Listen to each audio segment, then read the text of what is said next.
Yo, it's your boy Big Chris with Underdog in the Rub podcast. And today, y'all, we got Callum B in the building with us today, y'all. Go. What's up? Callum B, owner and founder of GYB. I'm a rapper, audio producer, member of Otaku Underworld, and creator of Callum B and the Hive. Yo, what's good, Callum, man? Thanks for coming on the show today, bro. Really appreciate you, man. No, thank you. Appreciate you. All right, man. So, what I like to do is I like to go, you know what I'm saying? I like to go back, you know what I'm saying, to childhood, all that type of stuff like that. So everybody can know who you are, get to know you a little better. Man, so where'd you grow up at? In Mayfield. Mayfield. Oh, Yeah, okay. outskirts of Mayfield. Got you, man. What was it like growing up in Mayfield back then? For you? And I went to Graves County, so because I lived on the outskirts, so I went to Graves County. It was very country and It was it was very definitely. country. Not my vibe really, but it's just a calm, it's a chill area. You know, it is you have to create your own entertainment, and because there is nothing really. It's just a small town. Mayfield's smaller than Paducah, where we at now, and you just got to be creative with what you do, or do nothing. So. Got you. So when did you get into music? Um, I got into music in elementary school. By like fifth and sixth grade, I was super like invested into just like really just listening and being an adamant fan of it more than anything. Um, I used to like print all the lyrics off to my favorite songs on the like on the computer Yeah, I and got you. stuff. Yeah, Like yeah. really just got into it, and it's just always kind of like a constant in my life. As soon as I get home, turn on the stereo, had the 6 CD Yeah. switch thing, and then like so turn on the music always, just listen to music. And probably by like sixth grade, seventh grade, I was like it was just like had songs memorized that I had been listening to a lot. I would like perform. I don't know. It just kind of evolved into there of like taking my songs that I liked and like copying the flows but changing the words and making little remixes. And That's what's up, that was bro. like some fun things I used to do in elementary school. Okay, man. So I checked you out. I knew who you was. I know of you because I think you used to hang with my cousin, Trey Bowden. Yeah, A I little was bit. literally on the phone with him when Yeah, I that's was my. walking up here, and I didn't even. Yeah, Bro, that's my I little wish I cousin. would Ask have him told about. him who Ask him. he is. Yeah, he know. Ask him. I'm Chris Lanier. Is my name. Chris Lanier. Almost want to So call him right now. yeah, but Yeah, I that's was my little literally on cousin. the phone with him. That's my man's. He's the founder of Otaku Underworld, the That's what I. collective I That's what mentioned. I thought, man. Like so. You have Callum B in the Hive, Yeah, and you have what else? What is it called? GYB. GYB. What does it Got stand you for? back. Got your back. hmm Okay. GYB is like the business and the movement. So, that's like the official on papers. GYB got your back, Got and you. it acts as like a record label and sell merch through it and just offer services, artist services. So it's kind of like the independent umbrella I've given for my music career, I guess. I got y'all for that. So anyway, so you said you started getting into music at a young age and stuff like that. When did you start to say, hey, I'm gonna do this for real? Like start rapping and stuff like that. I started rapping in like sixth grade, just like writing and stuff. In seventh grade, and I was writing a lot more, like writing more songs. And by eighth grade, though, I had finally like just started using like the webcam mic and like sound recorder that would come on like the computer, and we would just make these. Me and my homie, we would just make these terrible recordings. We would just like play the beat in the background on the stereo and then like rap Yeah. on the webcam mic, and like it was recording both of them. You know what I mean? Like stuff like that. But it was really fun. So like we started doing that a lot in middle school. And it was probably terrible. Actually, I know it was terrible. But your homies and your classmates like hype you up for or whatever Yeah. they think is cool. So And so in high school, I started taking it a lot more serious and actually like got in a real studio for like the first time and got to actually cut some demos and stuff, and that kind of like ignited and yeah, really That's just what's started it all. So that's what's up, man. So when so when did you you said you recorded your first song in an actual studio, or like when was it in Paducah, Mayfield? it was actually in Mayfield. There is randomly there is randomly a super nice studio in Mayfield, and I'm blanking on the name of it. But Ohana Music Group is Gotcha. the name of the studio, and it's ducked off like deep in like the woods. It's like a cabin studio randomly, and it's actually a really popular studio where a lot of known country acts like come in and they'll stay for a while and like record there. And that's in Mayfield? Yeah, it's in Mayfield randomly. That's crazy, man. It is. I never would have thought that at all, man. No, seriously, it is. I couldn't believe it either. I honestly don't even remember how we heard about it. But we booked some time there and recorded a little demo. And then we worked there a lot for a while, but then it kind of got to a point where all of our parents were like, we're not going to always just pay for your studio time. You gotta make your own money, yeah, do it yourself. Like, yeah, you gotta do it yourself. So I remember all of us, like me and we had like 4 homies that we were like in on it together doing music, and we were like, okay, like we each have to get this much money and we'll come back and we'll buy the computer and like everything. And like I remember like doing people's homework and like extra doing money. whatever I fucking could at that time. Like don't have a job yet, so well, I don't know, I might have had a job by then. Yeah, no, I did have a job. I had my first job working in the mall, so but I was doing people's homework too, just to try to get the extra money. But yeah, we bought our own setup. And it was drastically different than the professional studio, as you can imagine. Yeah. And we were like, ooh. We were like, ooh, big difference.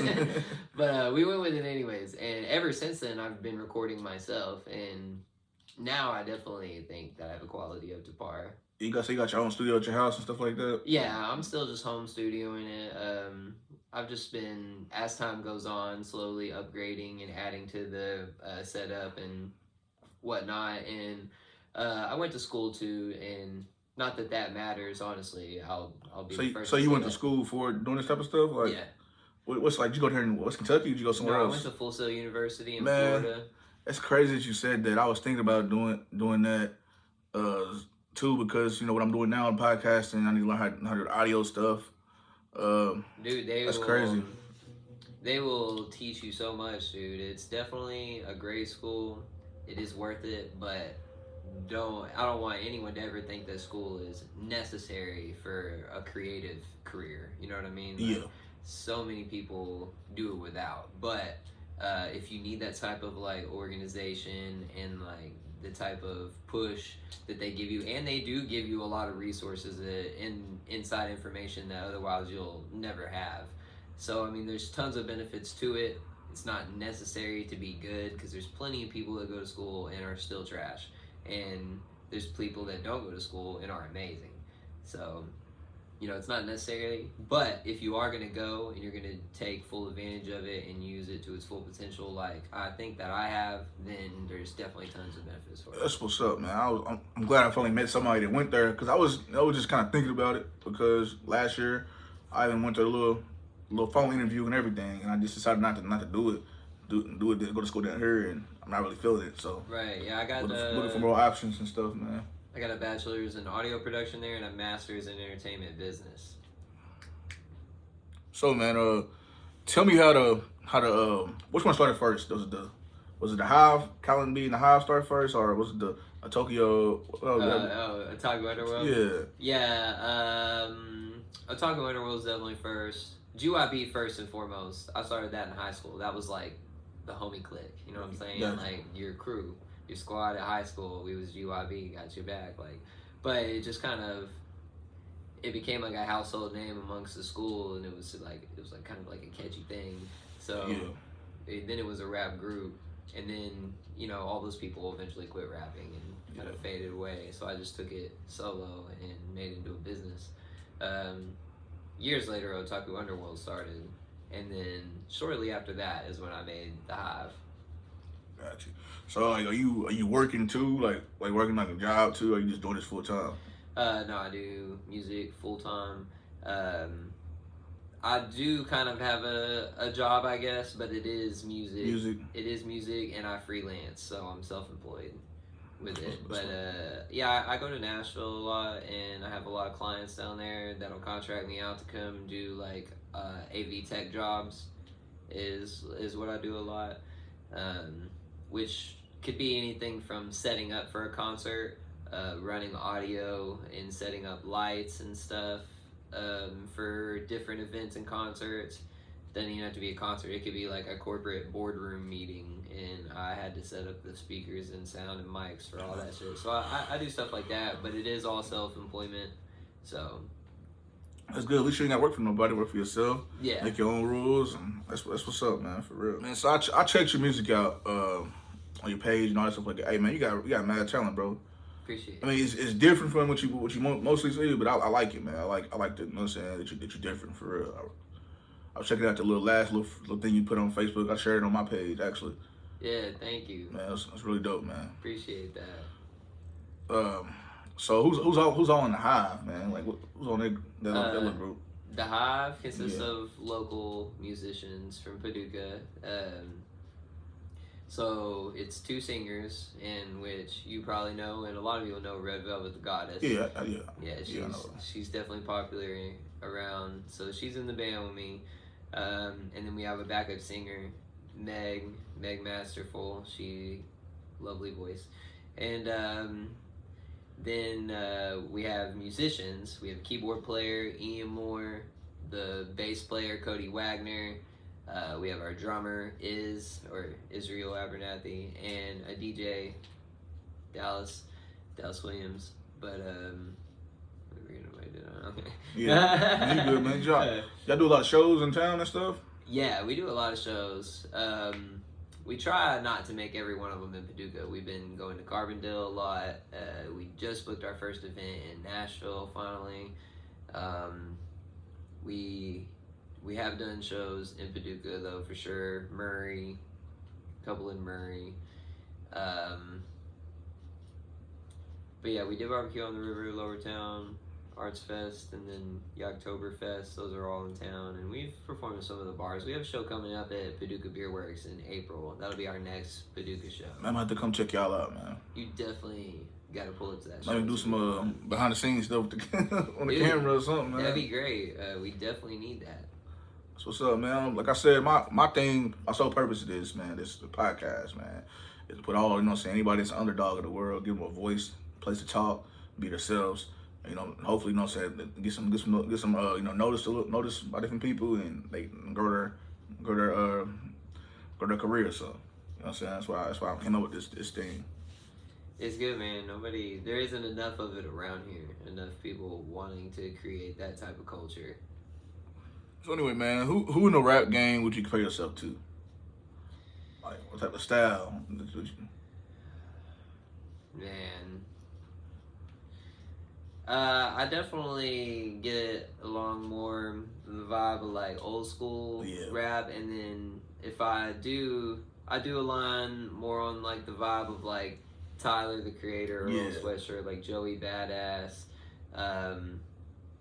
You know, even pieces and hints of like Cole and Kendrick, just more of that type of, you know, I ain't making club bangers. Like, I'm not making club bangers. I love them, like, don't get me wrong, but I just don't make them. And, you know, I ain't making nothing for the ladies either. I kind of more align just with that, like, grassroots type vibe. And, you know, I got the live band too, literally, like, the Roots.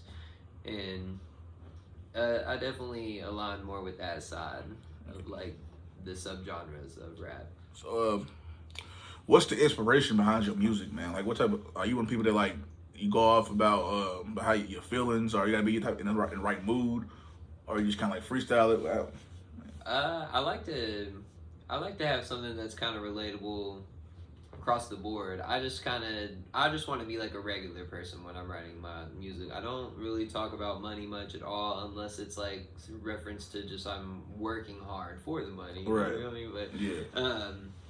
but I just try to keep my stuff relatable so it can just be turned on whenever. You know, I want to be a vibe, but also do stay true to like lyrical content and that says who I am and it's just real. I mean, my rap name is my real name, so that's something I've always tried to keep it like my real personality online is how I am in person, so that kind of reflects itself in this type of music that I try to make.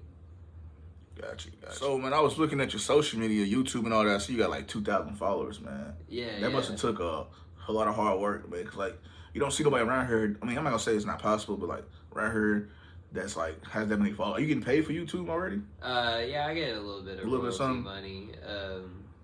It takes a lot. It takes a lot to make. I bet it does, man. Decent money off of royalties, but nonetheless, it's coming in, and it is a little chunk of money that I like depend on every month. So I'm grateful for it. But yeah, you know, we hit 2,000 subscribers on YouTube. Just we've been floating and flirting with 2,000 to 2,500 monthly listeners on Spotify. And I have my first song hit 10,000 views. That's what's up, bro. For real. That's big right there. So, yeah, it honestly hasn't taken too long. It's taken about a year to do, and a little over a year, and basically, in which this isn't the right way, but this is just what's worked for me so far. Is I drop a song every week. I've dropped a song every week for about a year and a half now. I'm like on song 70 something, and just every week new song, and just slowly over time everyone has gotten a little more and a little more, and my like sphere of influence is just expanding. And hey, you got like a nice fan base too, man. Like yeah, I was checking out, like you got a pretty good fan base. It's mainly man. on like, Twitter. I've built a foundation of like strangers on Twitter. I really owe a lot of it to like just Otaku Underworld and the work that I'm doing with them, and because there's a lot of us in that group. We're like the anime Wu-Tang Clan. Gotcha. So what is your like what is the main goal? Like what do you want how much you want this to grow and where you want it to go? Well, the goal is to build GYB, my company, and create a movement, create something positive that goes into like the culture and the community that I can be, you know, immortalized by or whatever. But mainly also too is just to create something independently that starts generational wealth amongst me and like the people that I surround myself with that also deserve it, and just to try to take control of our own situations again. And that's the goal: empowerment, just creative empowerment. And that's the whole goal of GYB in the end, you know. And so fame and fortune is not the goal, but obviously that helps. The bigger the platform and the more money you can invest into it, the better it is. So they go hand in hand. But the main goal is just really just to give back and just do something positive. I feel you. I said the same thing. You know, I'm not in it for the money, but I know what I'm doing that it could be money, and I would love to, like, you know, sit here and do this all day, every day, and make enough money to, you know, to live off of. That would be the main idea for me. I don't necessarily want to be rich. I mean, I want financial freedom. Yeah, I mean, like, make my own money and not no boss. Me be the boss. You know what I mean? Mm-hmm. That's where, you know what I'm saying, I'm leaning towards with this situation right here, what I got going on right here. Anybody can do it, man. We live in a place where it's set up to where that is an option for anybody that wants to actually. So what would you tell somebody, a young kid that wants to rap and do it full time, do what you do pretty much? What would you tell him? What would be the steps you tell him to take? The first step I would say is just daily practice. Practice daily. I can't tell you how many times I would just sit and just watch rap in the mirror and just memorize songs, print off lyrics and memorize songs, practice cadences and flows, and just rehearsal after rehearsal. I would just write every day. It's really just repetition, but that's definitely the first step. Like, get comfortable writing and actually doing the performance before you just like and maybe you know, buying your own small setup and practicing on a mic is the way you do that. Either way though, just definitely the daily practice. A lot of people just see others doing it and think it looks easy, and they want to try and they don't have the results or the feedback that they want off their like they've been rapping for 6 months and don't get the type of response that they want, so they get mad and quit. Like, that's just not how it works. You gotta practice. It takes a long time. Yeah. You know, your voice is an instrument, and even rapping is a form of like instrumentation, and nobody learns to play an instrument instantaneously. Like, you just got to keep doing it. I've been rapping for damn near like 15 years now, like, so even more than that. So if you can go back in time and you can pretty much, you know what I'm saying, tell your younger self like, you know, something, what would you tell them? Tell your younger self so you wouldn't, I feel like, so you wouldn't quit. If that makes sense. What I would tell my younger self, I would probably tell my younger self that you don't. I never had a problem with like wanting to quit. It was more so that I just kept feeling like I needed to surround myself with a bunch of people in order to make it happen, and depend on other people to make it happen. And I just wish that I would have realized earlier that I could take it just like into my own hands and just do it. You know, not necessarily by myself, because there are a lot of people around me, but I don't need a partner to tell me to keep rapping, you know what I mean? Like, so probably just that, and to also just be myself. I waited too long to try to be myself with the music. I was trying to copy things too much when I was younger. Trends, and just like, I was trying to make like the mainstream music when I was younger. And, you know, there's nothing wrong with that, because people make mainstream music that is them, but, you know, that was like the era of like Lean With It, Rock With It, Soulja Boy. So like, you can imagine like the type of music that was like happening, you know? Yeah. Was you cranking that thing, man? Oh yeah, I was cranking that. Yeah, man. I had my yums on. You feel me? Was you jerking too? Yeah, that was jerking. That was the time where I started wearing skinny jeans. Bro, everybody. I came to school in my bright purple skinny jeans, and everybody was like, everybody, bro, used to be jerking. Like, you can go to the mall, it's a jerking contest outside. I swear to God, bro. Probably Trey Taylor. Yeah, Trey Taylor. I forgot dude. That nigga said it's his brother. Yeah, V. Bro. V. Yeah, they was like, yeah, man. jerk, bro. They gonna pin drop and everything. Me and Trey met around that era. That was when I became homies with Trey. I've known Trey for a long time. But yeah, we used to be jerking, and like, and then Crank That was popular shit. But there was so many different dances out there. Man, bro. I swear Trey thought he was Soulja Boy back in the day. He had the eyebrow. Yo, I had the shades on. They had my name spelled on the lenses. Yeah, hey, that was the good old days, man. You know, it ain't gonna lie. That was fun. It used to be fun with the music kids, man. That we were making was definitely like, it was very fun, and it was like, it was playful, just not a care in the world, honestly. But that was definitely what I was trying to like copy and like replicate in my own way. Yeah. So are you what do you call it? Are you vegan or vegetarian? What you? Yeah. So tell us a little about that, man. Like, I might want to change my lifestyle. So I eat. See, I'm a big dude, so yeah, I need to lose some weight anyway. But anyway, tell us about that journey.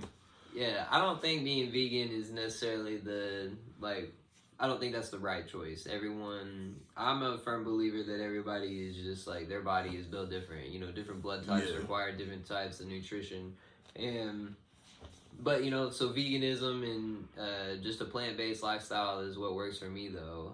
It's been about 8 years now since I had meat, it really just started as like just I wanted to detox. I just wasn't feeling very good. I know I wasn't eating good, so I just like wanted to change some shit around. And I read about like plant based detoxing and stuff, so I did it for a little while, and then I was like, let's do it a little longer, and it just I felt good with it. So, and the next thing I know, I haven't ate meat in 8 years. What do you type of stuff do you eat? Like can you explain that? Like, Yeah.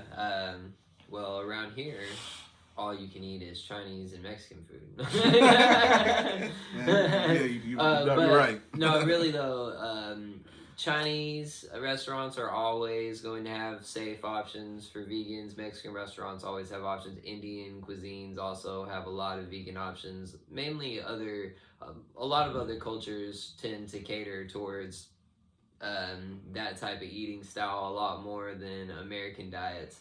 But yeah, a lot of rice and just deep fried, or not deep fried, but like stir fried veggies. In salads, veggie burgers, like black bean burgers, falafel. I love falafel. If anybody's familiar with that, like Indian food. Street tacos. Just good black bean tacos. So you can eat a lot of stuff. You know what I'm saying? There's a lot of stuff. You have a lot of choices, especially that you don't even realize. Because a lot of American diets they're pretty typical. Yeah. Delicious. Yeah, I didn't think that like Chinese food would be an option for. That's crazy. Yeah, even spaghetti. Yeah, spaghetti. There's a lot of Italian foods. I mean, you could even be vegetarian and eat cheese lasagna. Cheese pizza. Anyway, man, you got any like new songs coming out here soon? Definitely. Let's talk about that. This Friday or Saturday, maybe. Anyway, this weekend. I forgot. I try to do Friday all the time, but I think I accidentally did it for Saturday this weekend. But yeah, I got a song dropping. Stampede is what it's called. It's a kind of experimental vibe I made with my Otaku Underworld homie Lord Death. It's kind of like the rock rap vibe. We're just trying some stuff out. Lord Death's a rock rap dude, so. Got you, man. Did that come from like? They got big on anime and stuff like that, right? Yeah. It didn't really, but sort of. So like, what I try to do is a lot. Like the song is Stampede, and I make like one reference in there about kind of like being an outlaw and stuff. And the song is like themed by Trigun, by Vash Stampede, the character, but we don't really say anything about him. So it's like it just kind of influenced the vibe of the song, and that's kind of what we do with the anime stuff. It's not the song isn't about the anime; it just has the aesthetic of it. Got you. I just thought that like it got the name from anime or something like it. Yeah, Stampede. The name was inspired by the anime Trigun and the main character Vash Stampede. Well, I seen that you made a status like a while ago that you don't like sports. Yeah, not a fan. Not a fan. Not a fan of sports. Did you ever try to play? Yeah, I played sports. I quit Little Dribblers and T-ball, but but I did run track and I ran cross country. And all my sports experiences lasted basically one season, and then I never did it again. I played football for a very short time. It's just nothing that ever like really. Practice seemed more like a chore than enjoyment, which I'm sure it does for most. But even I just wanted to make music, just constantly, and that was interfering with that. And I also didn't like what really sealed the deal on football was when like spring break came and all my friends were going to Panama, and football was like, no, spring practice. We got 2 days. And I was like, okay, well, I'm out. Like, it's not that serious. They were like, I only want to deal with football during school. Right. No. you just want to wear a jersey, man. Yeah. That was more so just like my friends really wanted me to play, and I didn't really want to play, but you did it anyway because I just did it anyways because which it was fun. I had fun while I was there, but it was little things like that I was like, nah, fuck this. Like, so how old are you? I'm 30 now. I turned 30. You're 30. Mm-hmm. I've been doing this for a while. Yeah. So you graduated like 2012, something like that? I graduated in 11? 2010. I guess like a long time ago then. Woman. Hey, I thought you were younger than that. You was like maybe like 25, 26 or something. No. So yeah, you have been doing this for a long time then, man. Yeah. From selling CDs out the trunk to, streams online now. Yeah. What did you for that Full Sail University? How long did it take you to complete your degree? I think it took me 6 years. I didn't go to college immediately after school. I waited a few years and then I went. So I graduated like 2 or 3 years ago. Got you, man. I'm definitely gonna probably check back into that. Or I know they got some. I got a program in West Kentucky that has something to do with that type of stuff, so I might check that out. Just depending on what. And there's a School of Art and Design in Paducah. Really? Yeah. Yeah, they have classes for video and art and. See, I had no idea. Yeah. About none of that, man. Yeah, it's over by the train tracks on like 9th Street. Sort of about you, bro. Mm-hmm. Yeah, sort of about you. Sort of. I should live over there too. It's crazy. Like a little brown building or whatever. Like a brown. That's like brick building. Yeah, I think it is. Yeah. Well, yeah. Okay. Well, I might check in there too because, like I said, I had no idea we had this type of options and stuff like that. 'Cause I was like just telling my wife the other day. I was like, man, I can go do some stupid classes that I don't like. I have no career in the world to do, or I can do what I love to do, and make a career out of it. So, exactly, dude. That's what it's all about. I mean, you got to do whatever you pick. You got to do it the rest of your life, so you might as well like it. Yeah, but all right, man. I really appreciate you coming on here and talking to us, man. Like I said, man, thank you for coming on Underdog of the World podcast. I appreciate you, bro. Before you go, man, hit us with some of the new stuff you got. All right, this is something from the Hive that we do a lot. It's called Size 13. When that sun up, I'm plotting like a crazy spasmodic in the lab, polish spinning every day I have on this. When that sundown, the moonshine, and rewound into mine, I know how to move tie, to loosen up a suit tie. Better check your shoe size for you try walking a path. You can't nav down the infamous Ave, cause you lack the proper footing. The time that I put in, the people pushing and pulling for me, how should I put it? So you don't get it crooked or misinterpret the sermon. I speak purpose to the weak, defeat vermin around the clock working. Never see me out, I'm a hermit. What the word is, we don't ever feel discouraged, nah. We well nourished, yeah, spit so sick. Callan B, get it on, and nah, I won't miss. We the spawn of this real hip hop shit. We drop gems, they got wind. Now I always got spins. Look, you know this record Akashic, it keeps revolving around the universal clock, and it ain't stopping like a comet. They can't burn out. I'm too solid, plutonic, smooth all around the flow. It's blue bonnet as above, so below. Only law that I know, it was written in the stars. Each bar that I wrote, each line I heard through divine. I shut all 3 eyes and follow the peace sign. Just breathe right. Hey, that's what's up, bro. I like that, bro. Hey. Anyway, man, keep doing what you're doing, man. Keep putting your foot on the gas. Keep pushing, bro. You know what I'm saying? You always got to support here. Thanks, man. Appreciate y'all.